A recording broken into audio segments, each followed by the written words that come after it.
Hello everyone, this is the finale of What If Naruto Was Neglected and Was Trained by Shisui, and I hope you guys enjoy this video and to like, to subscribe, to share, and check out the playlist. To see more, comment down below. Now let's start the intro. They call me a god. They call me a god. They call me a god. Join my membership, the perks are great. It's in the description. Flashback. When Naruto fought Kisame. You broke my arm, you managed to piss off Samehada, piss me off. And you almost killed me. I don't even care who you are, or why you have a Sharingan, or how the Sanbi got sealed into you. But, Kisame said, letting go of the blonde hair as Samehada lifted Naruto upwards. Naruto tried his best to fight back, but everything seemed futile since the sword was making it impossible to do so. His vision was beginning to get hazy, his eyes squinting to even look ahead of him to make out an even single shape or person. The only thing he could see was the imposing silhouette of Kisame as he stood across from him, looking down at Naruto like he was some sort of prey. All noise started to become a muffled mess as Samehada gripped tighter around his neck. Naruto raised his hand to try and pry the sword away, but the moment his hand came into contact with Samehada, he felt his chakra get sucked away even further. Naruto blinked as he could vaguely see Kisame reach into his pouch but couldn't see what he took out. Naruto couldn't even hear what Isabu was screaming anymore. Everything had started to fade away from him as he gasped for just an ounce of oxygen. A silent scream forced itself from Naruto's mouth as he felt Kisame's hand slam itself into his lower midriff. He could now faintly hear the screams of Isabu as he felt his blue eyes start to roll themselves backwards. I guess for your punishment, you won't mind if I take that Bayu, would you? A strained gurgle was what Kisame received as his response. Blood dripping down Naruto's mouth, trailing down his chin before dropping off his neck before finally finding its resting place in the center of his stomach, exactly where Samehada was biting him. Naruto's eyes didn't even close when they snapped back onto Kisame's, his dojutsu barely spinning in his socket, making the shark-skinned man tighten his grip on Samehada. Sinking its teeth deeper into flesh caused Naruto to curse as he felt the skin fall off his stomach. It didn't matter, however, because as soon as Kisame was about to start his extraction process, sharp tendrils shooting out of the blade's handles forced Samehada to slip his grasp as he gasped in sudden pain.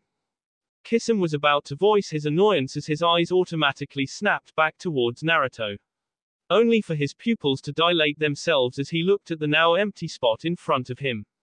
His hand was still outstretched with no target. He shot his hand back towards him, swiveling around trying to find where Naruto had gone to.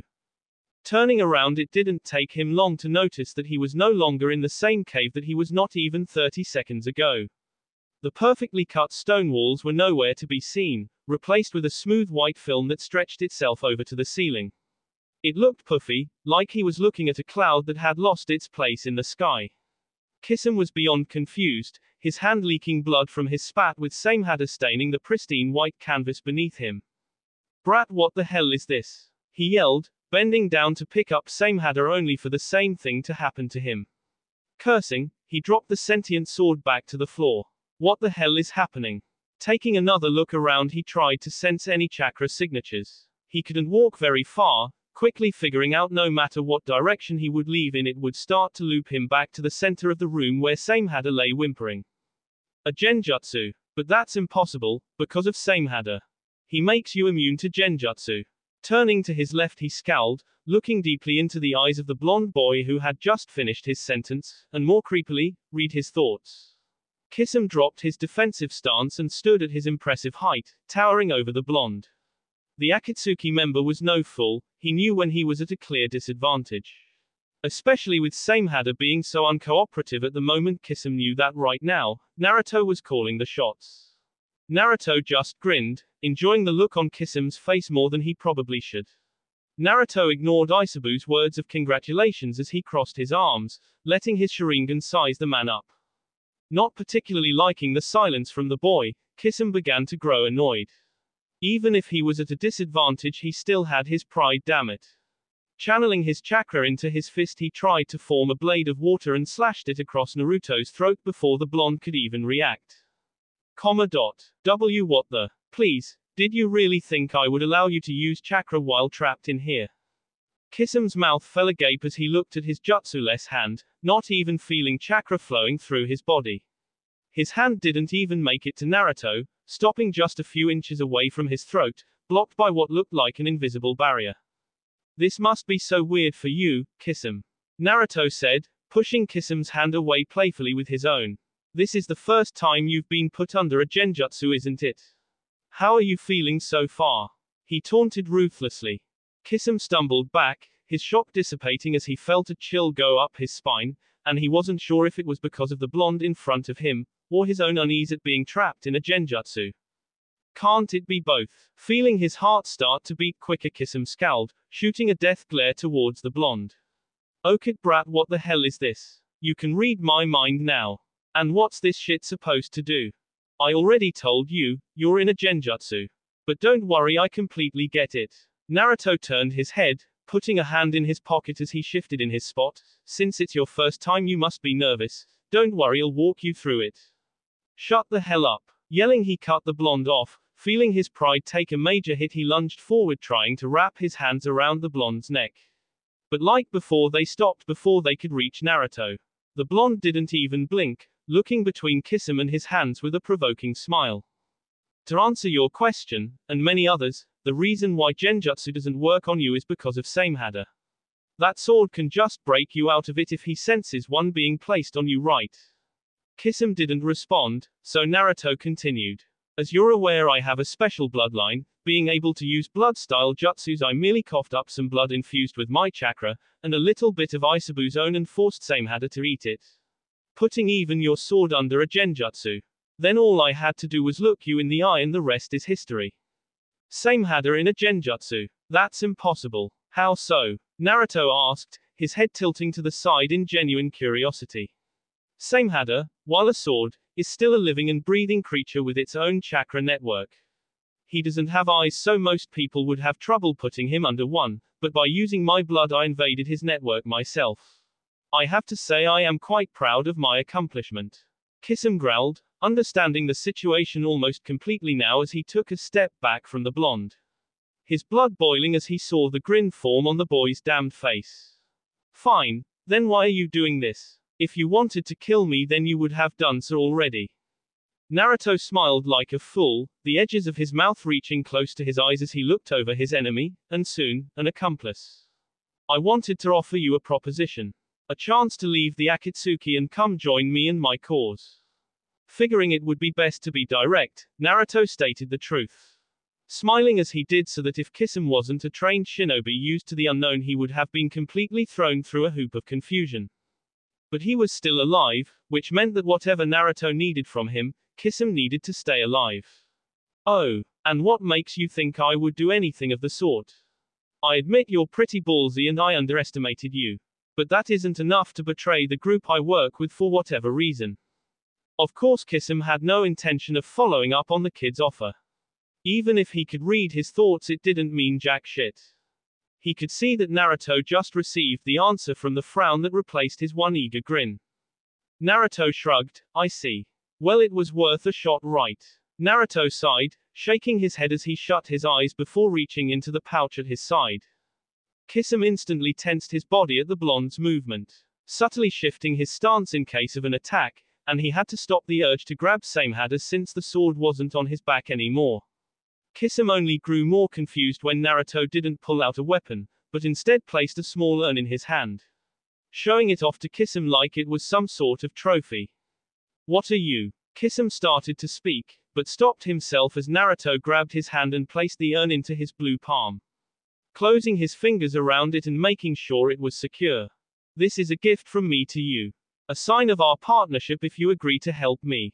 What's currently held in this urn is the Hachibi of Kumogakur. Kisam, for once in his long life, felt his mouth to completely dry. His eyes went wide in shock as he looked at the boy, no, at the Jinchuriki who was giving him a tailed beast like it was a birthday present. His pale eyes snapped back to Naruto's, trying to understand the expression on the boy's face that was almost impossible to decipher. My goal is to create my very own ninja village. It will be a place where people will feel like they have a home to go back to, a place where they belong. But not only do I want this, I want to make sure that all Bayu are free from captivity. I want to set them free on a remote island away from civilization where man cannot hurt them anymore. It's a promise that I intend to keep. But I don't understand, aren't you a Jinchuriki? Naruto nodded, yes, and I would have to get Isabu extracted from me after everything is complete. Taking his hands away from Kisam's, Naruto took a step back, snapping his fingers and letting the white film around them start to dissipate, changing before everyone's eyes into a heavily crowded village where they both stood in the center.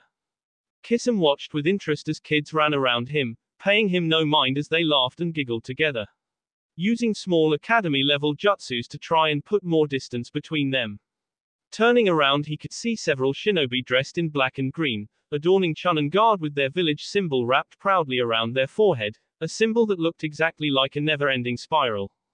Kisam once again felt the words leave his throat as he looked past the Chunin and down the street where a familiar man walked confidently. A sentient sword wrapped around his back with a long clock hanging off his shoulder.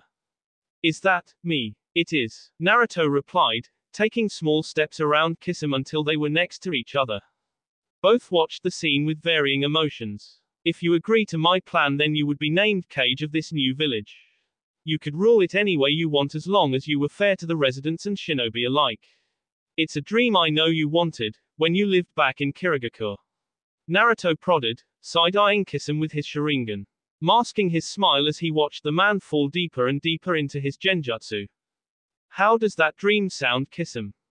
Kisam whispered, head dropping down towards the ground. Only for him to see his reflection stare back at him, garbed in traditional cage robes that made his heart skip a beat. Feelings of when he was a child rushing back to him in a frenzy that he buried down long, long ago.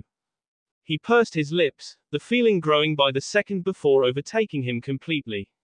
And while he stood silently in the fabricated village of Naruto's genjutsu, seeing himself as a leader of a village with such pride and promise, he wasn't sure if the feelings were truly his, or something that was planted inside of him the second he was caught in the jutsu. But he couldn't resist. It sounds wonderful, he said with a smile, turning towards Naruto with the most gentle expression on his face. What do you want me to do for you? Nothing could fight back the grin that spread across Naruto's face at that exact moment. Showing his teeth, he even heard Isabu chuckle deep within his seal. Everything was going perfect. After this you will take your partner and leave Lightning Country with the Hachibi. Once you are safe you will need to go to Fire Country. Once there you will meet my accomplice Yuno. During that time you two will infiltrate the Akatsuki, which should be easy with you, and steal the remaining Bayu in their collection. Yuno has a way to make it seem like they were never taken. Naruto stopped, grabbing a kunai from his pouch and turned it until the blade came to full length, making sure to see his Sharingan reflect in the steel before continuing. While you are doing that I'll be putting myself under a genjutsu of my own to look like I'm in a comatose state. Isabu will do his best to keep me out of commission until I've made it to Konoha, where he will wake me up a few hours after he deems it safe to do so. Kisam slowly nodded, digesting everything and agreeing without a moment's hesitation. Naruto stopped his walk, bringing a hand to his chin in thought before turning back to Kisam. Actually, do you have anyone in mind who would defect and help our cause? Yes, Kakazu. He's only in the group for monetary gain. Depending on what you promise him, he will help. Perfect, then when you get to see him, let him hold on to Samehada. It will put him under a similar genjutsu. This one won't be as strong, just a small manipulation one to help get the ball rolling. We'll offer him to be the one in control of financial issues in the village. And if need be I can just distort the genjutsu and fry his brain. Then have him trail keys for a few months, making sure to keep it a secret from his partner whoever it may be. If possible I would like this Kakazu fella to prepare a few sealing seals for me. You can have Yuno help you with that as well. Hopefully he can give this to Keys, but if he happens to run into Kurenai during his travels then that works too. That last idea was purely coincidental, but would make things a little better for Naruto. Understood, Naruto-kun. Grinning, Naruto snapped his fingers, letting the genjutsu fall around them. Both parties felt a wave wash over them as Naruto fell to the ground unconscious, already under his personal genjutsu, letting his stomach bleed itself out. Kisam had to blink several times to focus his vision as he looked down. He was still holding Samehada in his right hand, and in his left was the urn that Naruto had gifted him. With a newfound purpose he shunshined away, leaving Naruto completely alone in the falling apart base. Promising the blonde that he will do his part in the mission. That he will complete it no matter what. To be a Kage is what I dream of. Flashback end. Present time, Hospital Room 001. Gasp, gasp, huck. Gasp, gasp, gasp, gasp. Hoo. Gasp, gasp, gasp, gasp, gasp, gasp, gasp. Ah. Narumi woke with a start, her body snapping itself straight up as her breathing turned erratic. Starting to hyperventilate as her chest heaved itself up and down like a rag doll being thrown around a room. She couldn't breathe, she couldn't see, she couldn't feel anything. Her hands gripped her hair as the panic started to thread through her body, sticking to her skin like sweat. Ah. Huff huff huff huff huff huff. Her lungs were on fire, a direct contrast to the ice-cold feeling of her veins as they pushed blood through her body. It was agonizing not being able to breathe, feeling like she was suffocating from an overwhelming set of pressure that squeezed her throat like a vice. A silent scream tore through her throat that only made her hands grip her hair even tighter. A panic attack, the first one she has ever had. Like a light switch, it felt like her ears clicked themselves off. The air around her muffled completely, the sound funneling away from her until it only sounded like a distant faraway ringing noise. It all melded into one consistent melody, making her question whether or not she was hearing anything at all, or if it was her mind playing tricks on her in order to keep her sane. The coldness and heat came and went with each passing second, changing and morphing so fast she didn't have the time to get used to the flipping sensation, making it borderline unbearable to sit through. The burning came back full force, knocking her off the bed and smacking the porcelain floor beneath her. The melody of noise assaulted her broken eardrums again, but quickly pushed it to the furthest part of her mind while a hand came to rest over her rapidly beating heart. Her skin was on fire, like lava washing over her from head to toe, feeling like her body was tearing under the heat. Her nails dug into her arm, digging around trying to stop the heat from spreading, and screamed a silent wail that went nowhere except the confines of her mind. Breath. The melody of sound grew louder since she first heard it. It now sounded like it was several inches away from her. Breath. Yeah, she could do that. Breath, breath, breath, breathe. Her chest started to relax as a pair of soft hands came into contact with her cheek, making her blurry vision start to adjust itself back to normal. Her breathing was still abnormal, but it was starting to regulate as she blinked away the remnants of her cloudy vision. Shakily, her own hands reached up, desperately trying to grip the fingers caressing her face as her eyes focused on a blazing red that calmed her almost immediately. The ringing song started to fade away from her ears, clicking themselves back on for the first time since she woke up. W, il, al, rig, t. Shush, old, dot have, in, a, epis, de. Min, tu, j, ust, re, ax, I, m, dot try, dot ing, ku, dot ina. That voice, no, those voices. She knew those voices. She has heard those voices almost every day since she was born. TT2-san, K-Car-san. Narumi's voice was a whisper. No, if she was being more honest, it almost sounded like a whimper as she spoke.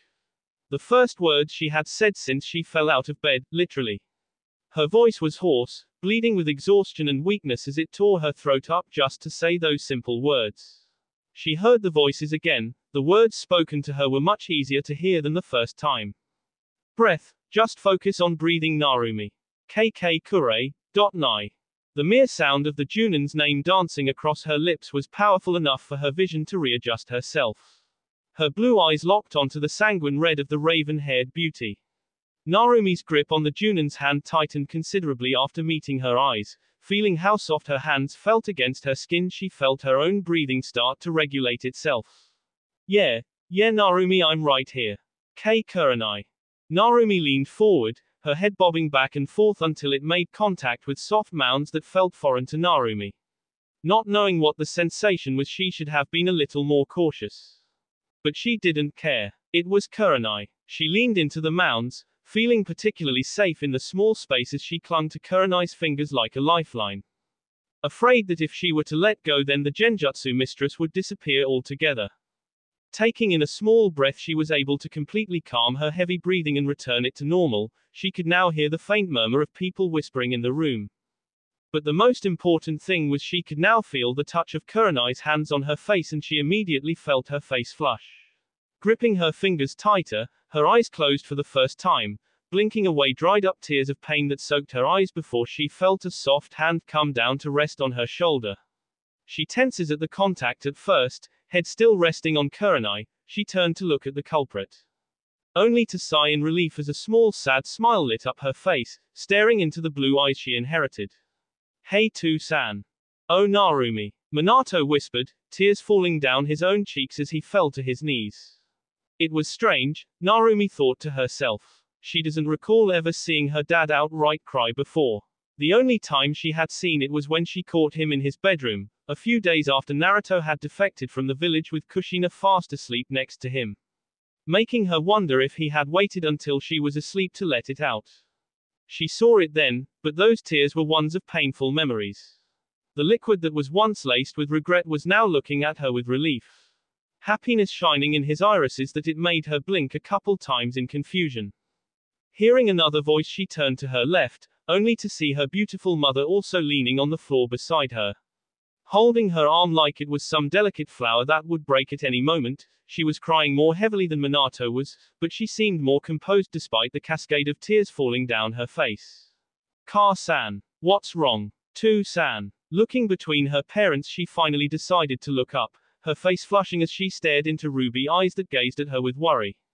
Her hands still wrapped around the genjutsu's mistress, she felt her mouth fall agape, words leaving her as she muttered a quick apology and tried to break free from her hold. The second she moved, a painful jolt showed through her legs and arms like a pinball machine, making her cry out in sudden pain. Her cry altered all three high-level ninja in the room, and it only made Kurenai cradle the genin closer to her, letting her head rest on her chest. Try not to move, you're still healing. Healing. Narumi muttered, wincing as another jolt of pain roared in her. Looking at herself, she now noticed that from her stomach down she was covered in bandages that were looking to be a little stained with blood. Her knees, thanks to her falling out of bed and onto the hard tile, were now starting to bleed again thanks to the wound reopening. The worst of it all was the pain that soared in and out of her on her arm. Peeking over to her arm, she had to fight back the urge to scream in horror as she looked at the appendage.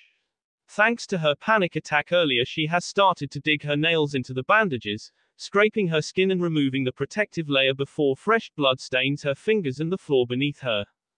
Kurenai did shriek, however, clamping one hand over her mouth to swallow the scream as the bandages tore away to reveal Narumi's burned flesh, still somewhat bubbling and starting to scab in various places. Narumi felt her heart drop 100 stories in her chest, the burning sensation crawling under her skin again, making her whimper in pain. What the hell happened to me? She didn't even notice how loud she had been, and completely missed Kushina running out of the room to grab one of the medics close by to come and check up on her. Seething, Narumi turned towards her father, who was gently stroking the non-bandaged part of her back. The Hokage blinked, sadness overtaking his vision as he and Kurenai shared a look. Narumi didn't know what that meant, and frankly she was starting to get a little pissed off. Narumi, what's the last thing you remember? The last thing, Narumi muttered, closing her eyes as she tried to recall what exactly had happened to her. She didn't remember much, if she was being completely honest. Her memory was clouded with such thick fog it was hard for her to navigate the inside of her mind. She remembered Naruto, wrapped up in a gold lichen. But those were just glimpses that would flash to her after several seconds. It was always the same scene for her. Seeing that humanoid monster, Natsu would then flash into her mind before the fog in her head changed into an obsidian black wall, towering over her and stopping her from seeing the rest of the memory. I don't remember much, she said honestly, peeking down at her still helping arm. I remember Naruto and Natsu being with me in the forest. Then nothing at all. The room fell silent once the words left her mouth. Both Minato and Kurenai looked away from one another after that, but stayed silent. Seeing the two intercept so suspiciously, Narumi scowled angrily. What was the big idea hiding things from her? She was the one mortally injured, yet they still had the audacity to stay silent. What good does that even do for them at this point? Not caring anymore, and trying to null the pain as much as she could, Narumi pushed off of Kurenai. Wobbling back until she was standing straight up, legs wobbly, letting her back rest up against the hospital bed as she glared at both adults in the room. She slapped away her father's hand that reached out to her in a desperate move to stop her, but all it did was make her hand throb in agony. Why the hell are you two being so secretive? Someone needs to tell me what the hell happened to me, and fast. Narumi barely got the words out, wincing from the pain as she rested her elbow on the sheets of the bed, still feeling the pain, but it lessened as she let it rest. Narumi, Kurenai said, getting to her full height to walk over to her, only to be interrupted by Minato as he placed a hand on her shoulder. The genjutsu mistress looked back at him, a silent question flashing across her eyes, but he only shook his head in response. Kurenai seemed to understand and nodded her head, taking a few steps back to wait by the door for Kushina to return. Minato crossed his arms over his chest, looking directly into Narumi's eyes as they stared at one another. Neither Namikaze backed down from one another as Narumi stood silent and patient, waiting for her father to speak. Minato was the first to cave, looking away from the redhead and towards the door when Kushina walked back in with a nurse. I'm sure you at least remember Naruto attacking the village. Seeing Narumi nod, he continued. During that time I was fighting the Akatsuki leader Pain. He was a tough fight, but I ended up killing him before Kushina here stopped the Eight Tails from running rampant thanks to Kurenai undoing the genjutsu place. I know all of that, I want to know what happened to me. Narumi seethed, pointing herself up and down. She felt like a psychopath. Minato sighed, scratching the back of his head in vexation. Right, sorry, he apologized, looking back up into his daughter's eyes with a regretful look. I don't know how it happened, but suddenly a chakra more intense and vile than the Hachibi flooded Konoha with its presence, and when I looked over, Minato looked away again, stopping to take a gulp as his body shivered with remembrance. At something so similar that happened when his children were born for the first time. The QB broke free from his seal. H. Narumi's voice was barely even a whisper as it left her lips. Her blood that has been cold since she woke up now started to freeze from the blizzard of emotions that sprung up in her. The pregnant silence that filled the room made her shudder from the cold she was feeling, making her momentarily forget about the pain that was screaming in her legs and arms. The KKQBB bridge broke, her hands came into her hair once more. Gripping her red locks, her gut trembled and pulsed with unease. The QB's chakra, she could feel it coursing through her network like the vile poison it was. It felt stronger, still controlled, but untamed, all in the same vein. But how? Narumi yelled, not even feeling the pain anymore as she tore through the bandages on her stomach like a wild beast. She could feel Minato and Kushina try to hold her back, but she didn't let them stop her. Ripping through each layer until she laid her eyes on her bare stomach, eyes wide as she saw the seal that contained the QB was no longer a perfect array of sealing markings. But instead it was broken apart. The usual circle it was in is now broken, looking like it was cut in half and misplaced in random places. Almost like a broken egg yolk as it dripped down towards her belly button. Like a wave of water, she felt the memories resurface and almost drowned her in the pure onslaught of information. Flashback. Damn it, Naruto thought to himself, bringing his new golden arm up over his chest to block a Rasengan shoved into his gut by his sister. The ball of chakra grinded against the Susanu's rib cage, making an unpleasant soaring sound shake both Namikaze's bodies. The attack didn't even penetrate the humanoid creature, perfectly protecting Naruto as he turned his wrist around to grab onto Narumi's own, forcing her to cancel her jutsu to get out of the way. Being the most nimble out of the two, Narumi was easily able to slip from his grip, sliding on the floor away from Naruto. Naruto cursed as he felt the sting in his golden arm, still sore from its previous appendage getting torn off just minutes ago.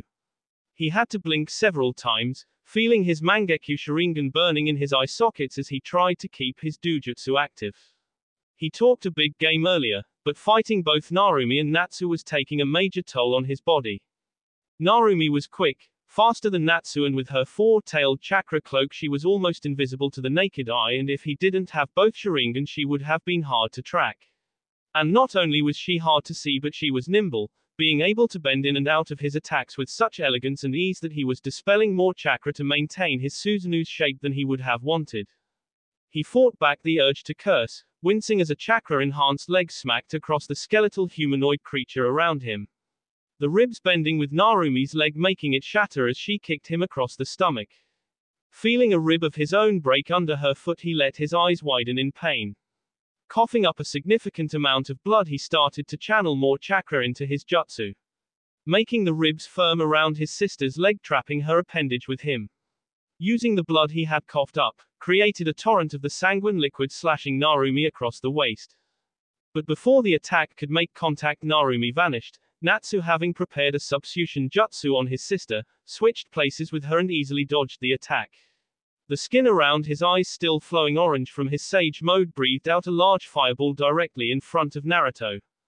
Naruto didn't have enough time to use a substitution. Feeling the drain of his chakra, he screamed in pain as the fireball engulfed him, expanding the Susanoo completely, flames burning so hot the fiery orange color started to wash out, transfixing into a soft blue before bleeding through the rib cage of the Susanoo, overshadowing the golden humanoid, causing a terrifying wail to escape its broken teeth, emulating Naruto's own as he felt the skin on his bones start to burn itself to ash. Using whatever chakra he could, he pumped it all into his Susanoo, trying to repair the broken ribcage and encase him in the golden chakra. Isabu's cloak floated over him in an instant, trying to minimize the pain of his burning flesh as his left leg got the brunt of the attack, causing Naruto's knees to buckle as Natsu's jutsu grew hotter in the enclosed space. It wasn't long until Naruto couldn't take it anymore, unable to manifest enough chakra through the pain to perform a simple shunshin as he blew through the back of the Susanoo, breaking the ribs, making gold chakra expel itself into the air until only his golden arm remained as he smacked right into one of the faraway trees. He screamed, his leg surrounded in Isabu's chakra before using a water jutsu to take the moisture out of the tree and douse it on his burning body part. The jutsu barely worked, only taking about a fourth of the tree's water as his coils burned like lava. He couldn't feel his leg, it was totally charred, and he could feel the burns settle themselves on his one good arm as he slammed it into the grass. His leg worked, however, just barely as he shakily got to a standing position, only to fall onto his knee with a screech of pain. Meanwhile, Natsu had jumped back, landing next to Narumi as she held a kunai in her hand. They stood some distance away, looking at the crumpled mess of their brother with nothing of disdain, like he was just another enemy and not a member of their family. Natsu turned to look at his sister, the orange pigment fading away from his eyes signifying that his sage mode had just ended, a sad smile on his face. "What's your call? Do we kill him? Or do we take him to Tucson?" Narumi scoffed, crossing her arms over her chest as she turned her attention back onto Naruto, who was currently trying to stand up again. "You're the Junin here, I'm just a genin, remember?" "True," Natsu muttered. Regardless, he couldn't change how he actually felt in that moment. "Let's take him alive. I'm sure Tucson would like to speak to him." This isn't over yet," Naruto growled out. Sharingan disappeared in left eye until only his gold one remained, glaring at his older siblings wishing they would then to ash. He finally got to his feet, swaying as he dug his nails into the tree to steady himself, feeling his cuticles rip themselves to shreds. "You won this fight. There's no getting around that one," he said before he snapped his fingers, letting the snap echo into the woods before another wave of chakra flooded from the trees. The Namika's siblings didn't even hesitate, both disappearing from their spot the second Naruto snapped his fingers together, both holding a kunai aimed to incapacitate the blonde so they could take him in. The very moment they reached Naruto, he was gone before a massive wave of a black substance Narumi was pretty familiar with shot up all around her. What the hell? The iron sand roared around her, covering her field of vision completely before caging around her like a prison. Walls so thick that she couldn't even see out of it as she regained her footing. Seeing the substance, she scowled, curing her own incompetence at forgetting all about the little girl that was with Naruto days before. "Damn it, that brat," Narumi cursed, using a Rasengan on the sand only for it to thicken even more. The cage didn't even scratch from her jutsu. She tried again, pumping even more chakra into it to try and break free from her prison.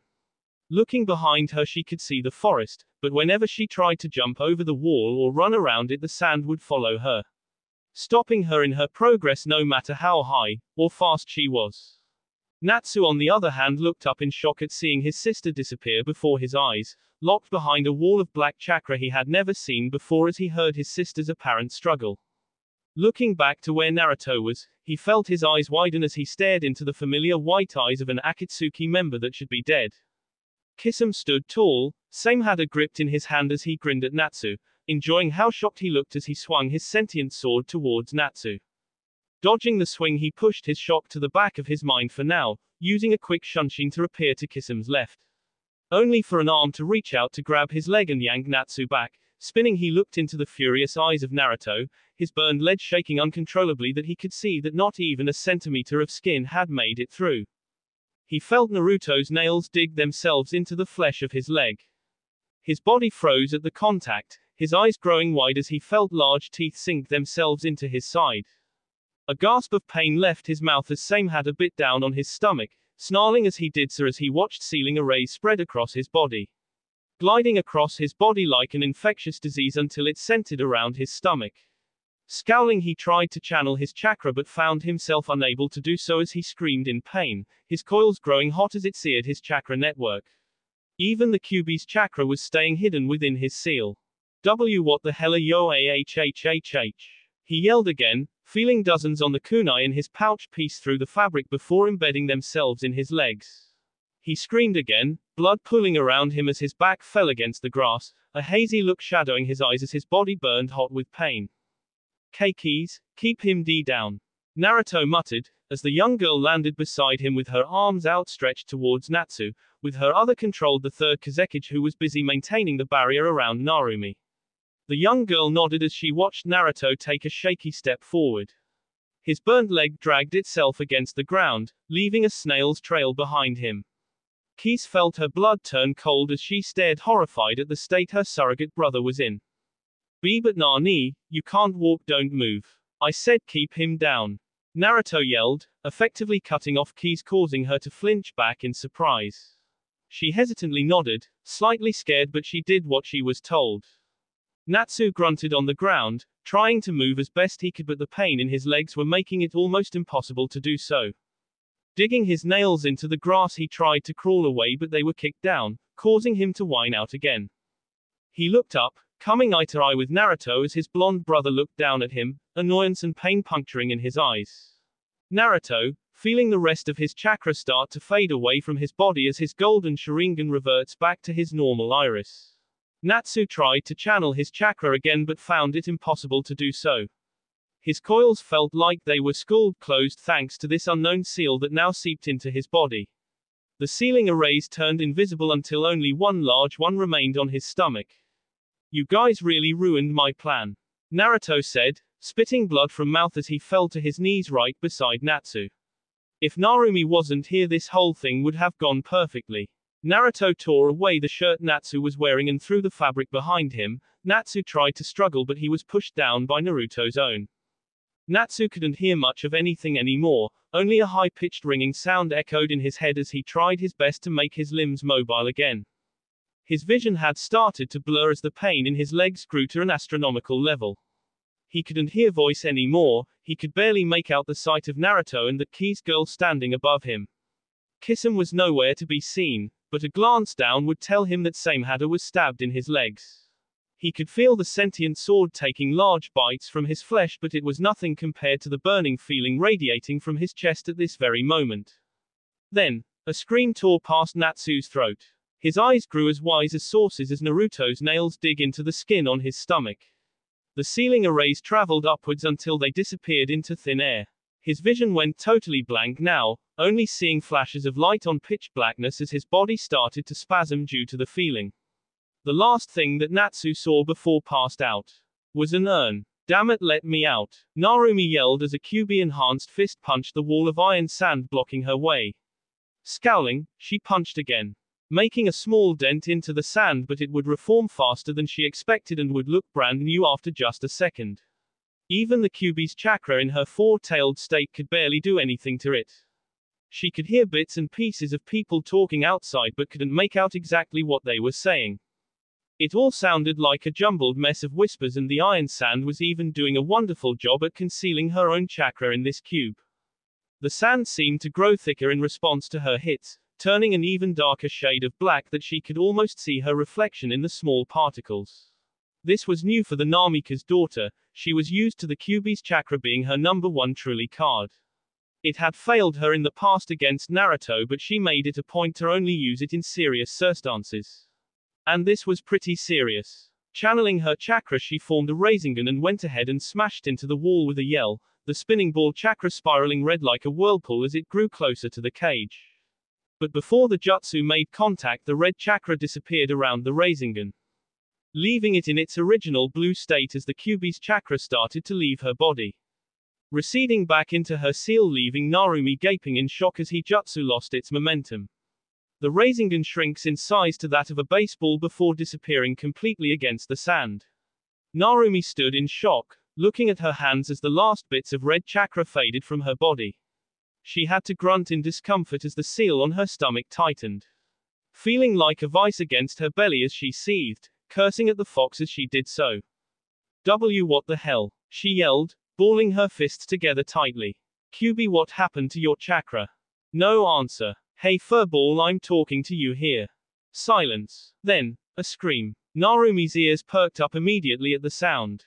She could barely hear it, but it was easy to make out where the scream was coming from, even from inside her iron-sanded prison. And it didn't take long for her to feel the demonic chakra flow outside her cage, causing her eyes to widen while a feeling of pure dread overtook her very being. And it was even faster when she realized who the scream belonged to. Natsu. Oh my god, Natsu. She banged her fists into the sand, channeling every ounce of chakra she could into her fists until they were glowing dark blue. Pure chakra sitting right at the top of her hands as her fists sent small tremors through the prison only to reverberate back towards her, causing her own body to shake from the pressure, but she didn't stop. Her knuckles had started to bleed from the pain, her skin ripping apart, and she could feel the tissue breaking under her knuckles. The pain hurt, but after hearing Natsu's scream grow even louder, she was easily able to push past it. The scream grew louder, causing Narumi to panic once again as she channeled her chakra into her feet this time, trying to jump over the sand, but as soon as she jumped, the sand would follow her movement and block her no matter how fast or high she jumped. It was almost like an endless supply of sand that grew thicker after each passing second. Even the dents she had left in the black substance had already disappeared completely, it now looking brand new once again. Kyuubi, give me your chakra. I need to get out of here. Silence again. Damn it, why are you ignoring me? She yelled, slamming two giant Rasengans into the sand, making a significant dent only to watch it close right away again. There's no point. Feeling her head pound from the voice, Narumi turned around, only to come face to face with the seal that her father placed on her 16 years ago. The Kyuubi just laid there, head laying down on its giant paw, grinning at her through the seal's bars. Narumi looked at the Kyuubi in distress, her eyes starting to water. What's pointless? If you give me your chakra, then I can break out of. You're never getting my chakra again. Narumi stood there stunned, staring at the demon in utter disbelief. What? She asked. The Kyuubi bared its fangs to the girl, enjoying the way she took a step back in shock. That brother of yours is promising to help and free us Bayu from being muzzled and locked in cages. So all I have to do is wait until he comes for you. Stunned into silence, Narumi couldn't do anything as Natsu's scream continued to grow louder and louder. Turning back around, she banged her fists on the sand once again. Tears freely fell down her face as she used every ounce of chakra that she could muster to try and break this barrier. But it was futile. She couldn't get out. In her head, the screaming from Natsu at some point had started to mesh into laughter. Unable to distinguish the pain as it started to mix together with the loud, booming sensation of the Kyuubi's own amusement. Her head rattled, shaking back and forth from the senseless maniacal laughter of her demon host as he cackled. Her fingertips bleeding from trying to peel the iron sand away, dripping into the green grass, mixing in with her own fallen tears as they stained the earth. Kyuubi, please. Natsu, he's dying out there. Not helping. Kyuubi, please. Please give me your chakra. I'm sure with even a few tails I would be able to break this sand. Quote. God damn it, Kyuubi, please, I'm begging you. I hope you enjoy hearing your brother die out there while you can't do a single thing. The fox's laughter seemed to only increase in volume as she begged. An earthquake shook her head as she gripped her hair. She felt weak, more inferior in this moment than anything that has ever happened to her. She stood powerless, unable to even get close to her dear brother as he was getting killed just behind this barrier. A normal shunshin wasn't even working, and even at her natural speed it was impossible to get around the iron sand. She felt weak. No, she was weak. She has always been weak. She couldn't beat Naruto when they had fought. He had always been weaker than her. Her ego had been inflamed then, not letting her see the bigger picture and catching her off guard, taking a cheap shot at her. She was weak, not being able to confess to Kurenai after all those not us together. Fearing what would happen if the older woman had refused her feelings. Scared at the very idea of rejection. Weak enough to never do the right thing. Always taking the easy way out of everything and allowing herself to walk the path of convenience. Only really sticking up for self only for it to backfire in her face and make matters worse for everyone. Too weak to fight using her own strength, having to rely on the strength of several third parties for assistance. Relying on her father, her mother, on Natsu, Kurenai Shizuka Anko Naruto the Kyuubi. The Kyuubi. Clenching her fists until her nails dug into her skin, she turned around. Fury glowing on her face as her eyes forcefully turned crimson like the demon fox's. Animosity burning her blood and chakra coils, coming face to face with the giant demon as he grinned at her. She said nothing, her throat tensing as blood leaked down her fingertips. She reached out, drawing the demon's attention, and his eyes only seemed to glisten with intrigue as she did so.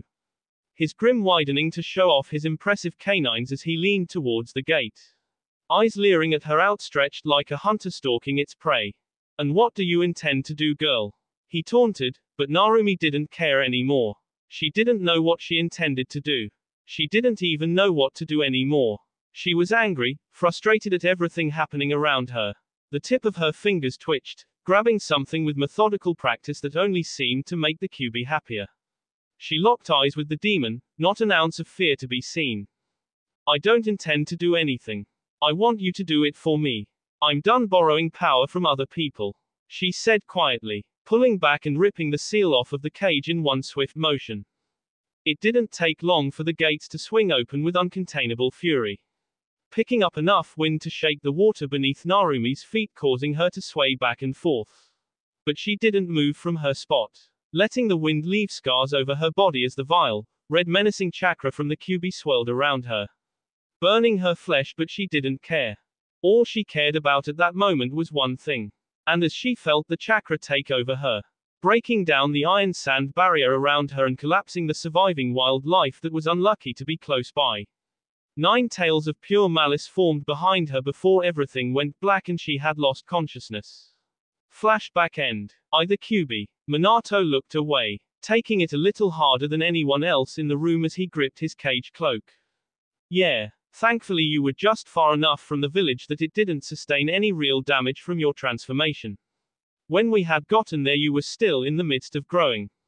Kushina was easily able to subdue her thanks to her bloodline. But Minato stopped his speech. Guilt shadowed his face as Kushina put her hand in his for support. Narumi stayed silent the entire time, waiting patiently for her father to finish as she pushed away from Kurenai, ignoring the searing pain from her wounds as she looked her father in the eyes. Minato, sensing his daughter's gaze on him, reluctantly continued. "But when we got there, Natsu." Something inside Narumi had snapped at that exact moment. Fury mixed with grief flooded the small hospital room as the redhead flew out of her bed. She didn't even care to acknowledge Kurenai and Kushina's gasp of surprise as she grabbed her father by the collar of his shirt. Minato didn't even flinch as he was pulled down to Narumi's eye level. He could have stopped her, but he didn't have the heart to. "Are you telling me all of this was for nothing?" she whispered, grabbing her father's coat as blood leaked from her bandages and stained his Hokage cloak, glaring at Minato with contained grief. "That I let the Kyuubi free, and I couldn't even save Natsu ni set free," Kushina said, mortified at the very idea of setting the demon free. "Are you saying you did that willingly?" Narumi turned to glare at her mother, intensity burning hot like fire as Kushina took a step back from shock, not expecting her daughter to look at her like that. "I had no other choice. Natsu was having something terrible happen to him. His screaming was driving me insane. And that damned iron sand wall was blocking every single attack I couldn't break through no matter what I did. And the QB wouldn't help me no matter what I did. Narumi's grip loosened on Minato's shirt, leaving it wrinkled under her grasp as she slumped to the floor. Kurenai went by her side just as Narumi had hit the ground. No matter how much I begged, no matter how much I pleaded, he just wouldn't help. I didn't have any other choice left. I don't care if you guys don't understand. I don't even care if I had destroyed the village. I just wanted Natsu to be safe. And I wanted. Narumi trailed off, blinking away fresh tears as she looked back up to her father. Is Natsu okay? Minato followed suit, slumping down to his knees as he gently placed his hands onto Narumi's shoulder. The corner of his eyes moist with unsure tears as he nodded his head slowly, lifting the invisible weight off of Narumi's shoulders. Yeah, Natsu is okay. He's alive. Breathing out a sigh of relief, Naruki responded. Oh, thank Kami. Where is he? Can I see him? No, you can't. He's in surgery at the moment and won't be ready for another few days. Surgery? Why? What happened to him? Minato opened his mouth to speak, but Kushina put her hand onto his shoulder, stopping the blonde cage as he looked up at his wife as she shared a nod with Kurenai. We can get into that later. He and you are alive and that's all that matters now. Right now you need to rest. Your body is still healing and needs all the rest it can get right now. Narumi sat quietly for a moment before slowly, and reluctantly nodding her head in agreement. Swallowing the bitterness, burning taste of pride, she turned and asked Kurenai for help getting up. The Junin obliged without a word. With help she sat back on her hospital bed. The pain was still there, but the longer she went on she could feel the effects of the medic's healing jutsu course through her body like a calming agent. But by how serious these injuries looked, and especially how they felt, she was going to be in pain for a while.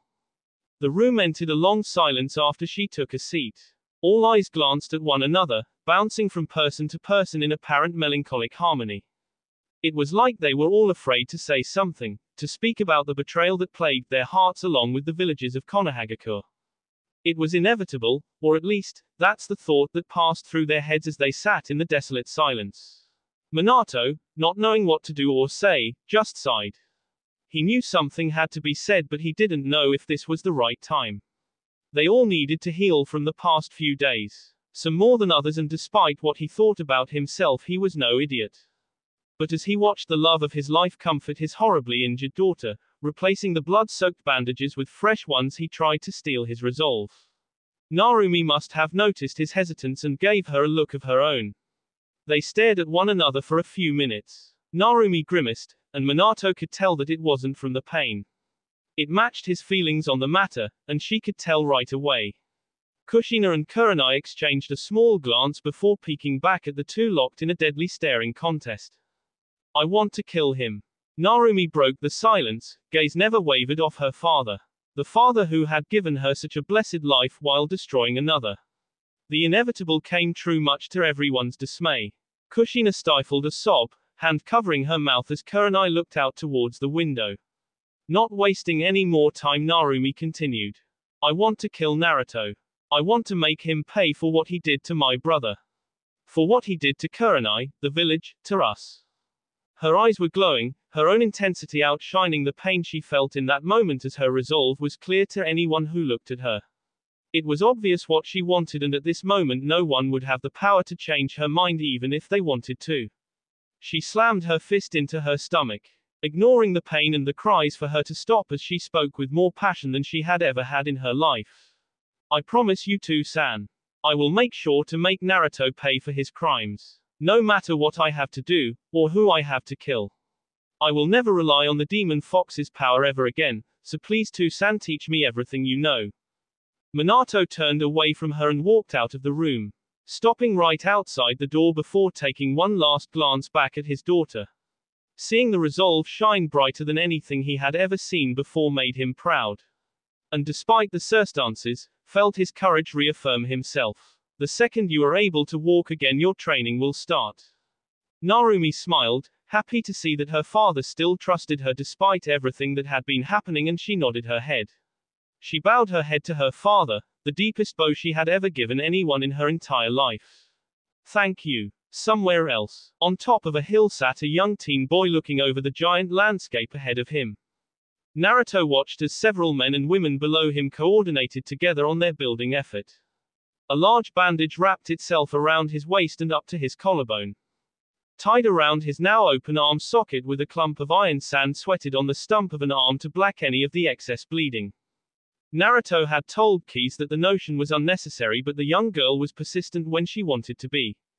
With his one hand he grazed the last bandage around his left eye, hissing slightly at the burning pain as it pulsed at his touch.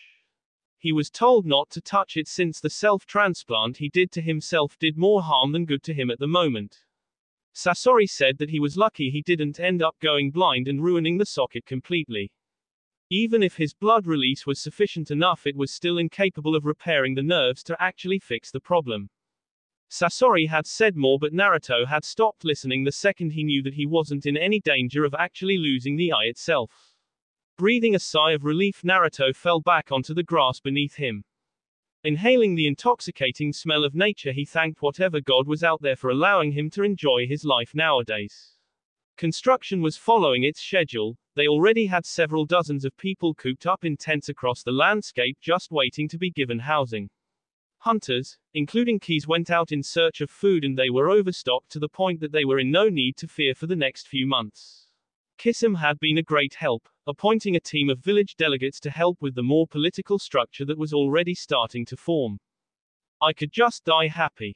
It would make me happy if you didn't just drop dead. That would cause too many problems for me.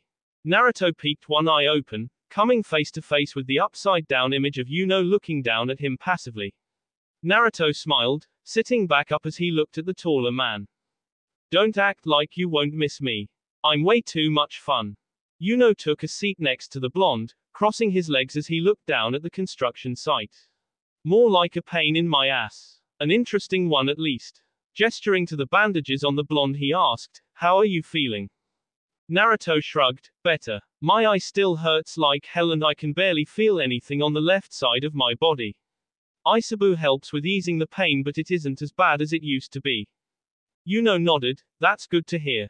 He let the world around him sink in for a moment before turning back to see Naruto was back to lying on his back. Raising an eyebrow at the calm blonde, he was curious about something. "You seem much more relaxed than I thought you would be after all this." Naruto sighed in content, breathing in the fresh air. "Yeah, I know, I'm kinda shocked myself. I think it's because I'm finally over everything." He paused for a second. "Well, maybe not everything, but I feel a lot more free than I used to. I don't care about my family anymore, I don't care what happens to Konoha. And I finally feel happy. Like, really, really happy." "I see. Well, I'm happy to hear that. And I hear construction is going well." "Yes, very," Naruto said happily. "In just 2 days 10 more houses will be ready, and that isn't even counting the general store that opened up a few days ago. Kisum-kun said that at this rate we are going to have more houses than people soon." Yuno responded with a simple "That's great." And frankly, Naruto couldn't agree more. Life was finally turning around. "You're not having second thoughts, are you?" About what?" Yuno disappeared from his spot in the blink of an eye, appearing inches away from Naruto's face with iris full of cynicism. "About the tailed beast. About the extraction." Naruto looked away, fingers toying at the blades of grass beneath him as he frowned. He felt a rumbling in his gut, making the pain in his lower abdomen flare right back up. "No. I will stand by my word. I promised after all." Yuno disappeared again before appearing behind the blonde, nodding his head in acknowledgement. "I am glad to hear that. The ceremony is in 3 days. I will be in the village helping in the meantime." Then he vanished, leaving Naruto all alone in the clearing with nothing but Isabu and his thoughts. The thought of having Isabu leave him pained him more than he would have thought. He was more than a partner at this point, he was a friend that had been there for him since the beginning of this journey. A friend that helped him out when he needed it the most. Helped him overcome some of his trauma and made him a better person. "I'm really going to miss you," Naruto said out loud, letting his soft voice carry itself off the mountaintop as he instinctively put his hand on his stomach. Even though he only said about 6 words, it had felt like he had said a million. Each syllable carried a story that they shared together throughout the years.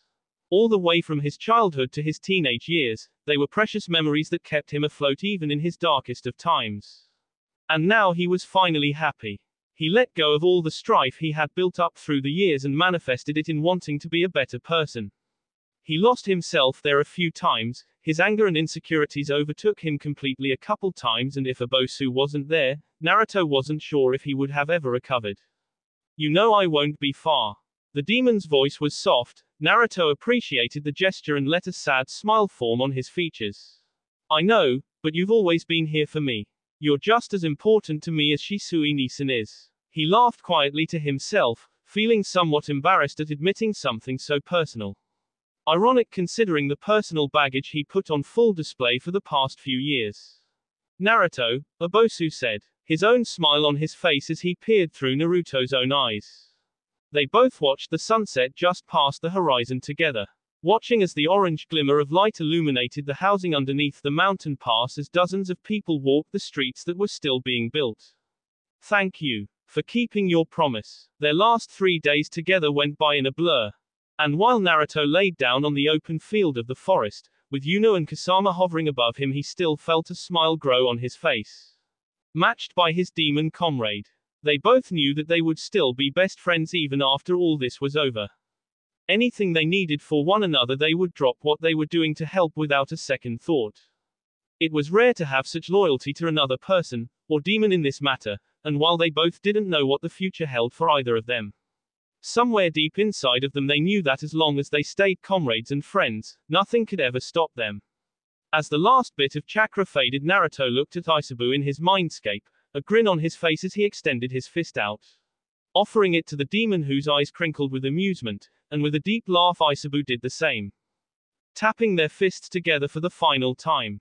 End. That will be all for this video. Be sure to like, subscribe, share, and comment down below for more videos. Goodbye.